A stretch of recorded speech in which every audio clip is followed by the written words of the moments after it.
নবীজি সাল্লাল্লাহু আলাইহি সাল্লাম বলেন, কোনো বান্দা একটি পাপ করে বলল, হে আল্লাহ, তুমি আমার পাপ ক্ষমা করো।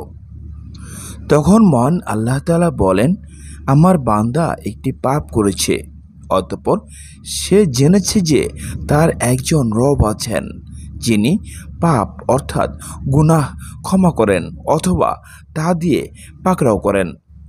অতঃপর সে আবার পাপ করল এবং বলল, হে আমার রব, তুমি আমার পাপ অর্থাৎ গুনাহ ক্ষমা করো। তখন আল্লাহ তাআলা বলেন, আমার বান্দা একটি পাপ করেছে, অতঃপর সে জেনেছে যে তার একজন রব আছেন যিনি পাপ অর্থাৎ গুনাহ ক্ষমা করেন অথবা তা দিয়ে পাকড়াও করেন। আমি আমার বান্দাকে ক্ষমা করলাম, সুতরাং সে যা ইচ্ছা করুক। পবিত্র কুরআনে বর্ণিত হয়েছে, তোমরা তোমাদের রবের কাছে ক্ষমা প্রার্থনা করো, নিশ্চয় তিনি মহা ক্ষমাশীল।